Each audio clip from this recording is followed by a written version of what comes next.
I was sitting in the doctor's waiting room when my phone rang. It was my only daughter, Angela. Her voice sounded strange, almost cold, as she said, "Mom, we're going on a trip to Europe tomorrow. I already sold your beach house and your car. We needed the money. Bye." And she hung up just like that. 45 years raising her, sacrificing for her, and she discarded me like garbage. But I took a deep breath and smiled because there was something my dear daughter didn't know. My name is Antonia Brooks. I'm 71 years old, and until that moment, I thought I knew my daughter. I had become a widow 6 months ago. My husband, Robert, had passed away from a heart attack while we were eating breakfast, just as we had done every morning for 45 years. That morning, he had served me coffee with cream and toast. As always, he had kissed my forehead and said, "Good morning, my love." Those were his last words. Since then, Angela had been more present in my life, or so I believed. She came to visit 3 times a week. She helped me with the funeral arrangements and accompanied me to the grocery store. She even suggested I see a doctor for a general checkup. "Mom, you need to take better care of yourself now that you're alone," she'd say with that smile I thought was love. But now I understood it was for convenience. The beach house had been our sanctuary for years. Robert and I bought it when Angela was 15 with a lot of hard work and sacrifice. Every summer, we'd go there, building memories, celebrating birthdays and Christmases. Angela would bring her boyfriends and later her husband, Edward. I would cook for everyone, clean, and do the laundry. It was our family tradition. I never thought she'd see it as just money. And the car, that old Ford pickup truck Robert cared for like his own child. He'd wash it every Sunday, change the oil religiously, and always park it in the same spot under the shade of the tree. Angela knew what that truck meant to me. It was the last thing I had left of him. His scent still lingered on the seats. When she hung up, I stayed there on that uncomfortable green plastic chair, surrounded by other sick people, and for the first time in months, I didn't cry. Something strange happened inside me, a calm I hadn't felt since Robert's death, because in that moment, I remembered something I had completely forgotten. 3 days before he died, Robert had handed me a manila envelope. "Antonia, put this in the drawer of your dresser. If something happens to me, open it after a while, but only when you feel ready." I had put it away without much thought. After the funeral, with so much grief and so many arrangements, I simply forgot. But there it was, waiting for me at home. The nurse called me to go into the office. The doctor examined me and said I was in good health for my age, that I just needed to rest more and eat better. I nodded and smiled, but my mind was elsewhere. I was thinking about that envelope, about the coldness in Angela's voice, and how Edward was probably behind all of it. He never liked me. He always saw me as a nuisance. I left the office and walked slowly to the bus stop. I no longer had a car, according to Angela, but as I waited, I couldn't help but smile. There was something poetic about all of this. My daughter thought she had left me with nothing, but what she didn't know was that Robert, my dear Robert, had always been a man who planned ahead. The bus arrived and I sat by the window. I watched the city go by. The houses, the stores, people rushing everywhere, all with their own tragedies, their own secrets. I had my own too, and I was about to discover them. When I got home, I went straight to my room. I opened the dresser drawer, and there was the manila envelope, exactly where I had left it. My hands trembled slightly as I picked it up. I could feel there were several documents inside. Robert had written my name on the front in his neat handwriting. I sat on the bed we had shared for so many years and took a deep breath. It was starting to get dark outside, and the house was filling with those familiar shadows that no longer scared me. I opened the envelope slowly as if unwrapping a birthday gift. What I found inside would change everything. What I found in that envelope took my breath away. There were legal documents, deeds, bank certificates, and a handwritten letter from Robert. My eyes filled with tears as I read his familiar handwriting. "My dear Antonia, if you are reading this, it means I am no longer with you.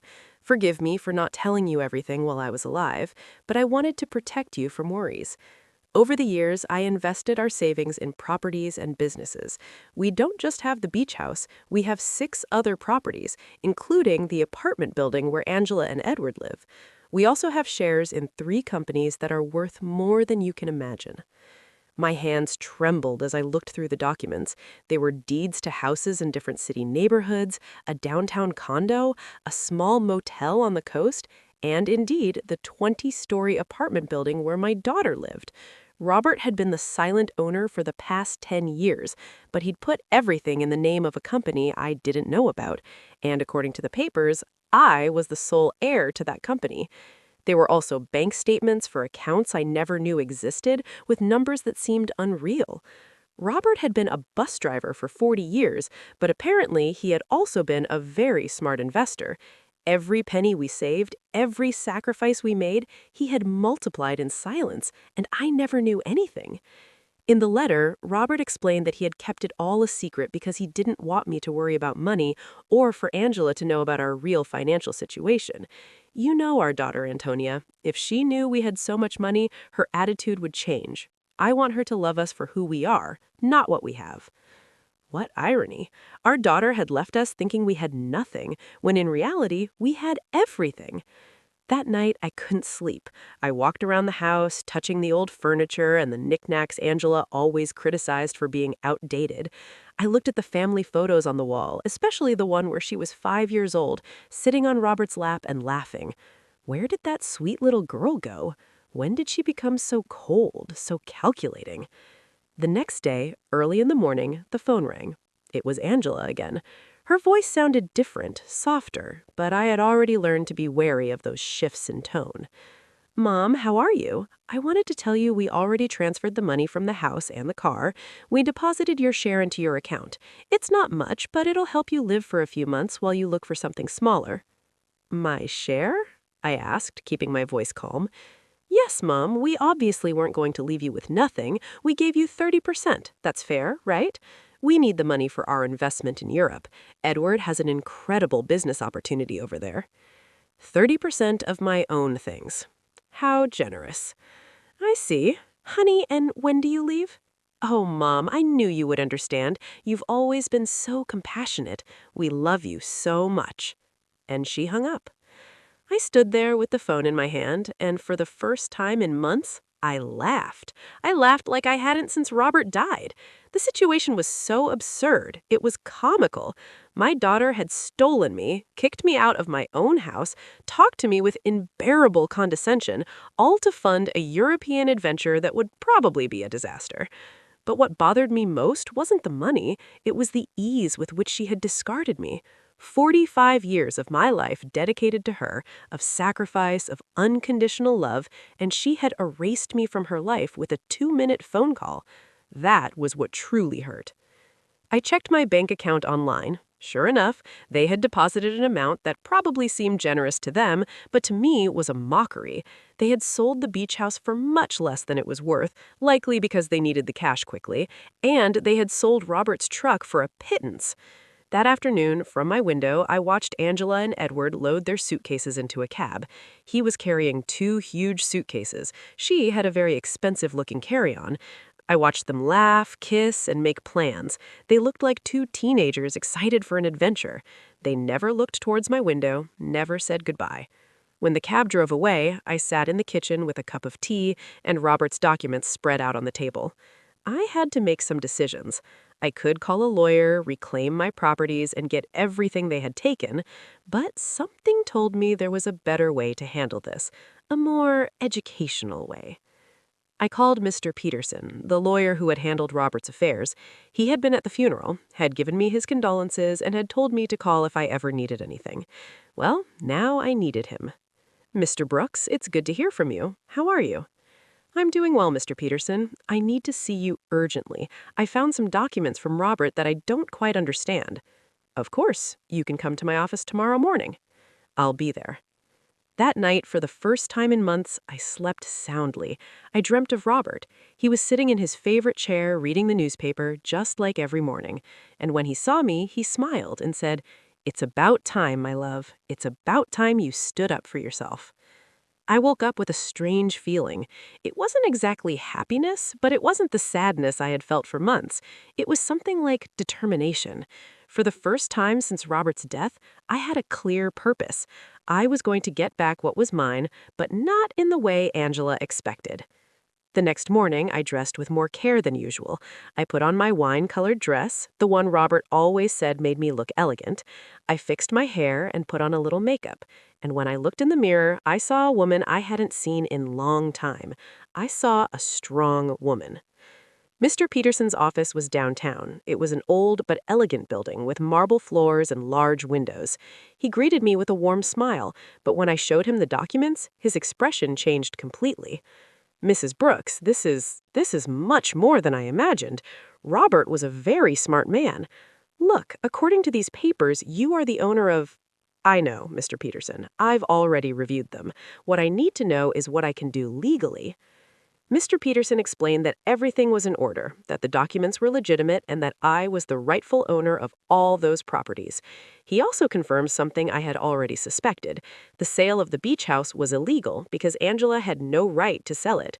We can get the house back immediately, Mrs. Brooks, and we can also proceed with legal When I left his office, I felt as if I had woken up from a very long dream.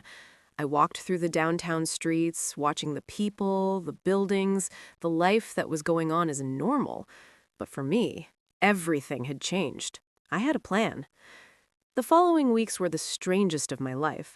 Officially, I was a poor widow who had been abandoned by her daughter, but in secret, I was a rich woman silently orchestrating the recovery of my assets. Mr. Peterson worked efficiently, and every few days he would call me with updates on the progress of the legal proceedings. I decided to stay in my house for the time being. It was mine, after all, although Angela probably expected me to move into a single room. Every morning I would wake up, have breakfast at the same table where Robert and I had shared so many years, and then go for a walk in the neighborhood. The neighbors would greet me with that mix of pity and curiosity they reserve for recent widows. Aurora, my lifelong neighbor, came up to me one afternoon while I was watering the plants in the front. "Antonia, dear, is it true that Angela went to Europe and left you all alone?" "Yes, Aurora. She went with Edward. They have business plans over there." "And how are you going to live, sweetie? We all know Robert didn't leave much money." If you only knew, I thought. "Don't worry, Aurora. I'll be fine." "Do you need anything? I can bring you some food, help you with groceries." "You're very kind, but I'm fine, really."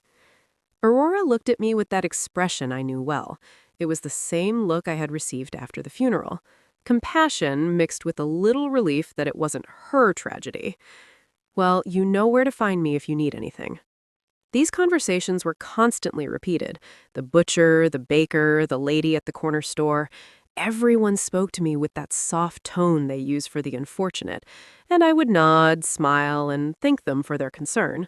But inside, a part of me enjoyed this performance. It was like living a double life. Mr. Peterson called me one Wednesday morning. "Mrs. Brooks, I have good news. I was able to nullify the sale of the beach house. The buyers didn't know the sale was fraudulent, so they got their money back without any problems. The house is yours again." "Excellent, Mr. Peterson. And the building where Angela lives?" "That one is more complicated. Technically, you've always been the owner through the company, but we need to make some administrative changes so that you have direct control. That should take another 2 weeks." "Perfect. Keep me informed." After hanging up, I sat in the kitchen with my coffee and thought about Angela. She had been in Europe for 3 weeks, and I hadn't heard anything from her. Not a call, not a message, not even a postcard. To her, I had ceased to exist the moment she got the money she needed. But I knew that was going to change soon. I decided to visit the beach house. I took the bus to the coast, the same route Robert and I had taken hundreds of times. The house was exactly as I remembered it. Small, painted cream-colored, with a porch overlooking the ocean. The new owners had put some potted plants on the steps, but other than that, everything was the same. I sat on the curb across the street and looked at it for an hour. I remembered summer afternoons when Angela was little, running on the beach and building sandcastles. Robert grilling fish on the barbecue while I made salads in the kitchen. Angela bringing friends, then boyfriends, then Edward. All those happy moments that she had reduced to a simple commercial transaction. An older gentleman came out of the house and saw me sitting there. He approached me with curiosity. "Are you okay, ma'am?" "Yes, thank you. I'm just remembering. I knew the former owners." "Yes, I knew them very well. What a shame about what happened. They told us the elderly lady was very sick and needed to sell fast. We thought it was a steal, but it turns out the sale wasn't legal. We had to give the house back. Did you know them personally? No, we did everything through intermediaries, but they told us the daughter was handling everything because the mother couldn't. What a sad situation. If you only knew how sad it really was, I thought. Well, I'm glad you didn't lose your money. Yes, luckily everything worked out well, although now we have to look for another house. We like this one a lot. I left there with a heavy heart. It wasn't just the money that hurt. It was the ease with which Angela lied about me. She had made up a story about my illness. She had used my supposed vulnerability to justify her actions. To her, I was not a person with feelings, but an obstacle that had to be removed. That night, I called Mr. Peterson again. Mr. Peterson, I need you to help me with something else. I want to get Robert's truck back, too. That will be more difficult, Mrs. Brooks. The truck was in your name, but your daughter had a power of attorney that allowed her to sell it. How is that possible? Apparently, you signed that power of attorney a few months ago after your husband's death. Don't you remember? There it was, the moment Angela had started planning all of this. I vaguely remember signing some papers she had brought to me telling me they were to facilitate the funeral and inheritance arrangements. I had been so confused by grief that I signed without reading. How naive I had been. I understand, Mr. Peterson. Is there any way to get it back? We can try, but it will be more complicated. We would need to prove that you signed that power of attorney under deception or coercion. Let's do it. I want to get everything they took from me. Over the next few weeks, I developed a strange routine. In the mornings, I was the poor widow everyone knew. I would go out to buy necessities, talk to the neighbors, and keep up appearances. But in the afternoons, I became a businesswoman. I would study Robert's documents, talk to Mr. Peterson, and plan my next move. I learned things about finance I never thought I would need to know. I discovered that Robert had been much smarter than I thought. Every one of his investments had been carefully calculated. The building where Angela lived, for example, wasn't just profitable from rent. It was in an area that was rapidly appreciating. I also discovered that Edward, Angela's husband, had a lot of debt. He had taken out loans using the apartment they lived in as collateral, not knowing he wasn't the real owner. When the banks figured this out, he was going to be in serious trouble. Mr. Peterson called me one Friday morning. Mrs. Brooks, I have good news. We've finished all the paperwork. You now have total control of all your properties. I also got Robert's truck back. The buyer turned out to be an acquaintance of mine, and when I explained the situation, he agreed to return it in exchange for a small compensation. Excellent, Mr. Peterson. Now, I need you to help me with something else. I want you to send a letter to my daughter. What kind of letter? An eviction notice. There was silence on the other end of the line. Mrs. Brooks, are you sure you want to do this? Completely sure. She decided I wasn't important in her life. Now she's going to find out how important I am. I understand. Do you want to send it to Europe? No, I want you to give it to her when she gets back. I have a feeling it's going to be very soon. I wasn't wrong. That same afternoon, Aurora came running to my house with fresh neighborhood news. Antonia, did you know that Edward is in trouble with the bank? My brother-in-law, who works there, told me they're investigating some loans he took out using the apartment they lived in as collateral. But it turns out the apartment isn't his. Really? Yes, and it seems Angela didn't know anything. They're saying she's going to have to come back from Europe to sort all this mess out. What a complicated situation. Yes, and the worst part is, apparently Edward lied to Angela about the business in Europe. There was no business. He just wanted to escape the debts he had here. Perfect. Everything was working out exactly as I had expected. Angela had sacrificed her family for a worthless man, and now she was discovering that he wasn't the man she thought he was. That night, I sat on the porch with a cup of tea and looked at the stars. Robert used to say that the stars were the souls of people who had lived a full life, watching over their families from the sky. If that was true, then he was up there watching his plan unfold perfectly. Thank you, my love, I said to the sky. Thank you for caring for me even after your death." The next day, Mr. Peterson called me early. "Mrs. Brooks, I have news. Your daughter just arrived in the country. She's at the airport alone." Alone? Yes. Apparently, Edward stayed in Europe. There are rumors they had a very big fight. I see. Did you send the letter? I'm going to send it today. She should receive it tomorrow. I hung up the phone and stood there in the kitchen, feeling a mix of nervousness and anticipation. After so many weeks of silent planning, the moment for the first real move had finally arrived. Angela was about to discover that her mother was not the defenseless victim she believed. Angela arrived at her apartment on Tuesday night. I knew this because Aurora, who seemed to have informants throughout the neighborhood, came to tell me the next day. "Antonia, your daughter came back last night. I saw her go in with one suitcase, but she looked terrible, pale, with dark circles under her eyes, as if she had been crying the whole flight. Alone, completely alone. And something strange, Antonia. When the doorman called her for the keys, she didn't have them. She had to ask the superintendent to let her in with the emergency copy." Interesting. Edward had the keys, which meant he probably had decided not to come back. Or maybe Angela had discovered something about him and had fled. In any case, my daughter was back, and very soon she would receive my little welcome gift. Mr. Peterson called me that same afternoon. "Mrs. Brooks, the letter was delivered an hour ago. The doorman confirmed that your daughter received it in person." Perfect. How long did we give her? 30 days to vacate the apartment, as per legal standards. But, Mrs. Brooks, are you sure you want to do this? She is your daughter, after all. My daughter kicked me out of my own house with a 2-minute phone call. She sold my things without asking. "Of course, honey. Come over whenever you want. I'm on my way." I hung up the phone and looked at myself in the mirror. I had to be perfect for this performance. I put on my most conservative gray dress, tied my hair in a simple bun, and practiced my expression of a worried but resigned mother. When Angela arrived, she would see exactly what she expected to see: a poor, vulnerable widow who had been abandoned by her own daughter. Angela arrived an hour later. When I opened the door, I was surprised at how bad she looked. She had lost weight, had deep circles under her eyes, and her expensive clothes looked wrinkled and unkempt.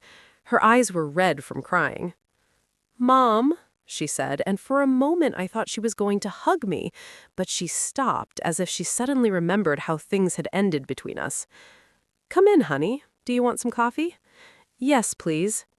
We sat in the kitchen at the same table where I had read Robert's documents weeks ago. Angela looked small in that chair, lost, just like when she was a child and came to tell me about her school problems. "Mom, I'm so sorry for the way I left. I know I didn't treat you well." "It's in the past, honey." "No, it's not. I treated you badly. I said horrible things. And now—" her voice broke. "Now I have no one." "What happened with Edward?" "He left with a 25-year-old hotel waitress in Paris. It turns out there was never any business in Europe. It was all a lie. He just wanted to escape the debts he had here and use the money from the sale of your house to fund his adventure." "All the debts?" "Yes, Mom. So many debts. It seems he had been taking out loans for years, using the apartment we lived in as collateral. But now I find out he wasn't the owner of the apartment." "How is that possible?" Here was my opportunity. "I don't know, honey. Property matters are very complicated. The problem is that now the banks are coming after me for his debts. They say since we were married, I'm also responsible. And on top of that, this eviction notice. Mom, I don't know what to do. I don't have money. I don't have a job. I don't have anywhere to live." She started to cry, real tears of genuine desperation, and for a moment my mother's heart softened. I wanted to hug her, console her, tell her everything would be okay. But then I remembered the coldness in her voice when she called me from the doctor's office, the ease with which she had discarded me, the way she talked to me as if I were a burden. "Did you talk to a lawyer about the letter?" "I don't have money for a lawyer, Mom. We spent all the money in Europe. Edward took what little was left when he ran off with that woman." "So what are you going to do?" I don't know. I thought maybe I could stay with you for a while, just until I find a job and can get a small place to live. There was the question I had been waiting for. After kicking me out of my own house, after selling my things, after treating me like garbage, now she wanted me to rescue her. She wanted the poor widow she had created to save her from the consequences of her own actions. Of course, honey, this will always be your home. Angela looked at me with surprise, as if she hadn't expected it to be so easy. Really, Mom? After everything that happened? You are my daughter, Angela. That will never change. She got up, and this time she hugged me. It was a desperate hug from someone drowning and clinging to the only thing they can find.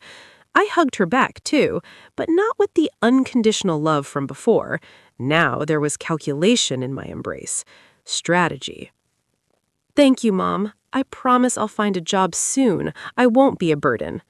Don't worry about that now. Rest, recover, and then we'll see what your options are. Angela left that afternoon to get some things from her apartment. I stayed in the kitchen thinking about how easy it had been. She had come to me exactly as I had planned, broken, desperate, with no options, and best of all, she suspected nothing. To her, I was still the poor, abandoned mother who needed her compassion. But this was only the first part of my plan.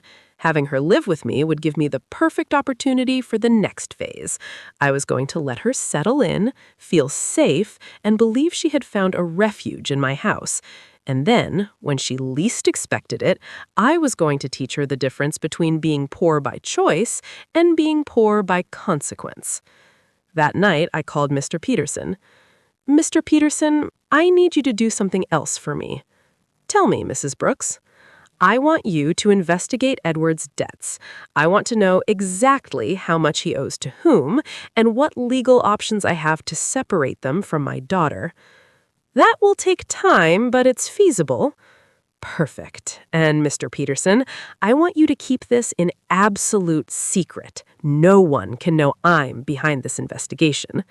Of course, Mrs. Brooks. May I ask what your final plan is? My plan, Mr. Peterson, is very simple. I'm going to save my daughter, but first, she has to understand what it truly means to hit rock bottom. When I hung up, I poured myself a glass of wine that Robert had been saving for special occasions. It had been a long time since I had a special occasion like this one. The game had begun, and for the first time in months, I had all the good cards in my hand. Angela moved into my house the next day. She arrived with 2 suitcases and a cardboard box, all that was left of her previous life.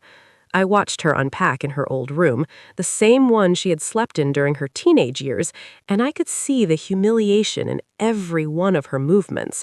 She had gone from living in a luxury condo to taking refuge in her childhood bedroom. Mom, I found this in the apartment, she said, showing me a manila envelope. It was among Edward's things. It has your name on it. It was another one of Robert's envelopes. My heart sped up, but I kept my composure. My name? How strange. Yes, look. She showed me the envelope. Indeed, it had my name written on it in Robert's handwriting, but this envelope was different from the one I had found in my dresser. This one was smaller, newer. Maybe Edward found it among Dad's things when he died and forgot to give it to me. It's possible. Can I see it? I opened the envelope in her presence. Inside was a short letter and a small key. The letter said, Antonia, if you are reading this after having received the main envelope, it means our daughter is going through a difficult time. This key opens a safety deposit box at the Central Bank downtown branch. The number is 247. There is something there that can help you help her, but use it wisely. With eternal love, Robert. Angela read the letter over my shoulder. A safety deposit box? Dad had a safety deposit box. I had no idea. I didn't either, I lied. Your father never told me about this. Do you think we should go see what's in there? I don't know, honey. Maybe it's better to leave things as they are. But Mom, maybe there's something important in there. Documents, or I don't know, maybe something valuable that can help us? The desperation in her voice was palpable. Angela was clinging to any possibility of finding a way out of her situation, and I was going to let her cling a little longer before I showed her the complete reality. "Okay," I said after a calculated pause. "We can go tomorrow." That night, Angela and I had dinner together for the first time in months. She had cooked, trying to be useful, but the food tasted of guilt and desperation. She told me more details about what had happened in Europe, and each story was worse than the last. "Edward lied about everything, Mom. Not just the business, but the debts, too. I thought he only owed a little bit of money, but it turns out he owes over $100,000. And the worst part is, he used my name for some of the loans without me knowing. How is that possible? I forged my signature. When I married him, I gave him some documents to handle the banking for our joint account. I never thought he'd use it for this." "Do you have any way to prove you didn't know?" "I don't know. It's all so complicated. The banks say that since we were married, I'm responsible for all his debts anyway. And the divorce? I don't even know where Edward is now. He just disappeared. His phone is disconnected. He doesn't answer emails. Nothing. It's as if he vanished." Perfect.